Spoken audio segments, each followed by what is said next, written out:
Hey, Riverhouse, Pastor Jordan here, I'm Benji. and welcome to our 21-day devotional series. These are a series of videos meant to coincide with the corporate fast that we are embarking on as a community.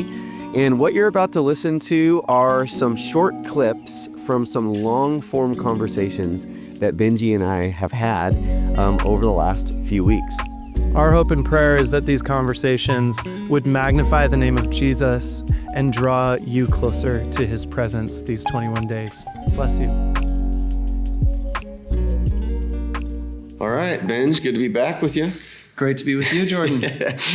All right, so we spent one conversation and we really talked a long time about like coming to a place of union. Like that, I think we talked at one point something about like if you're having a conversation with a friend, but you just sat down and went right into your laundry list of things without ever even establishing connection, it would be awkward. Right.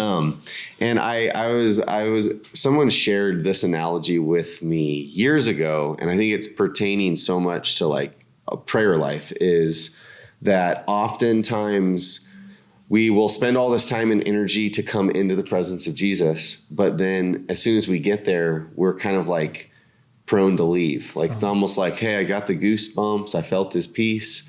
Now let me get back to what I was doing. And what I was introduced to is someone was like, this would be as if you had family that lived in the East Coast. You spent $2,000 to fly over there. You got to the airport, gave them a big hug, and then said, all right, I'm turning around and I'm flying back home. And it'd just be like, something feels wrong about this. Like, why are you doing this, you know?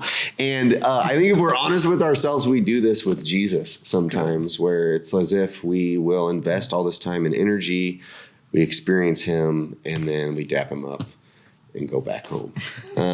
And so what I want to talk about today is, you know, I guess you could call this, you know, maybe intercession, but it doesn't have to just be intercessory. I think it's the language of prayer and what do we do once we come into the presence of the Lord?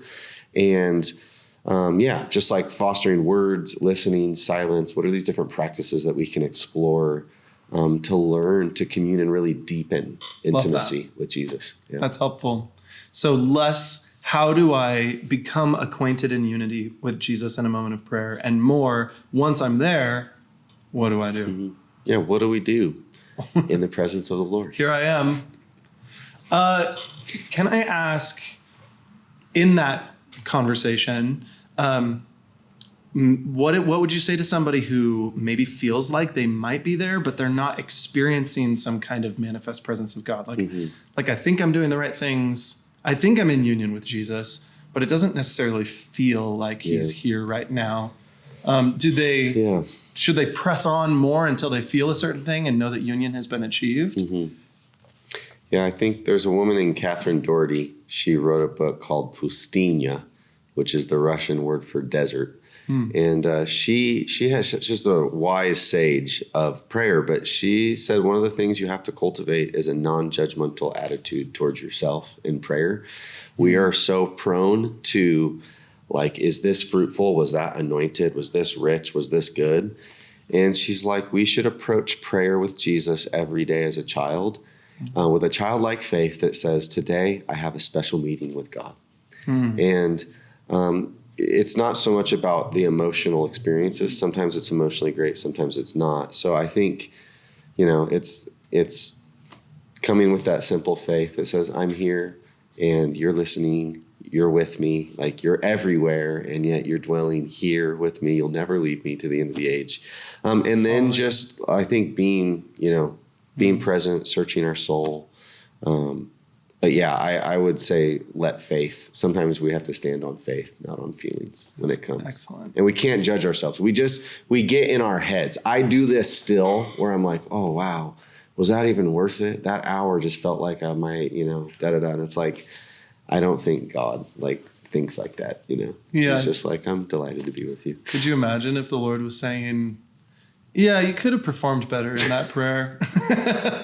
I don't know that you were really good. Could you imagine if you had a friend that did that? You'd be like, I don't want to hang out with you very much if you have a scorecard out for every time we're together, It just felt like our last coffee appointment was more meaningful to me, so I don't know that I want this anymore. I think one of the things that we want to develop, I think, is, I've always found that friendships that you really trust. I find the trust threshold is when you can be with that person and it can be quiet and you don't feel awkward. Like say you're in the car with somebody, like you know that there's a deep trust and safety when you don't feel anxiety when things go quiet. And I think that that's the type of connection that Jesus is wanting with us, where it's like there's a free flowing ebb and flow. Like there's a trust that we can be quiet in prayer. There's a trust that we can talk. But there's a safe presence and a bond that gets cultivated there. So, and if you don't have that, it's just acknowledging that, saying, wow, I actually don't. I feel awkward in prayer when things go quiet. Well, that's really great self-awareness. That would be a great place to start in prayer. Hey, Lord, I feel uncomfortable. I get a little squirmish. Like I start feeling formal. I start feeling like I need to say the right things. And I think Jesus, like, he can work with that. That authenticity. I love that. Like we said a lot in our previous conversation, that God is most present with our most authentic self. He's always present with our authentic self. That's it. And there's something like just delightful when you get honest about those uncomfortable things. I feel awkward, Lord. He's like, there's something about like, he accepts that. And it's like, oh, you don't feel awkward, and you knew I felt awkward, so it starts to bring a shalom.